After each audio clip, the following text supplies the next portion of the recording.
ఆంధ్రప్రదేశ్ రాష్ట్ర ప్రభుత్వం ప్రతిష్టాత్మకంగా చేపట్టిన మధ్యాహ్న భోజన పథకంలో రాగి జావను చేరుస్తూ ఈ రోజు నుండి రాష్ట్ర వ్యాప్తంగా అన్ని ప్రభుత్వ పాఠశాలల్లో అమలు చేస్తుంది. కాకినాడ రూరల్ మండలం వాకలపూడి గ్రామంలో ప్రభుత్వ పాఠశాలలో డిఎల్డిఓ కటంశెట్టి నారాయణమూర్తి ఆధ్వర్యంలో ఏర్పాటు చేసిన రాగి జావ పంపిణీ కార్యక్రమానికి ముఖ్య అతిథిగా కాకినాడ రూరల్ ఎమ్మెల్యే కురసాల కన్నబాబు హాజరయ్యారు.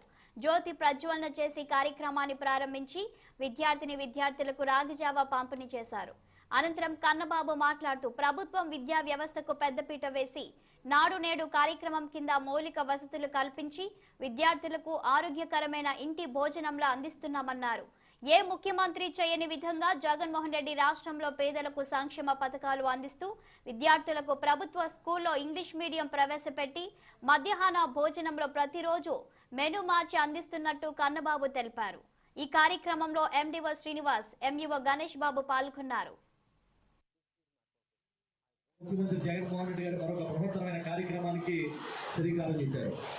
తల్లిదండ్రులు కూడా పిల్లల బాగోగులు, వారి భోజనం, వారి పౌష్టికాహారాన్ని చాలా మంది పేద తల్లిదండ్రులు అందించలేని పరిస్థితుల్లో ఇవాళ ఒక జగన్ అంటే ఒక మేనమామలాగా మధ్యాహ్న భోజనంలో మెనూని డిసైడ్ చేయడం దగ్గర నుంచి కొత్తగా పౌష్టికాహారం కోసం ఇవాళ రాగి జావ కూడా వారానికి 3 రోజులు పిల్లలందరికీ ఇవ్వాలని నిర్ణయం తీసుకోవాలనేది ఒక గొప్ప సంక్షేమ కార్యక్రమం ఇది.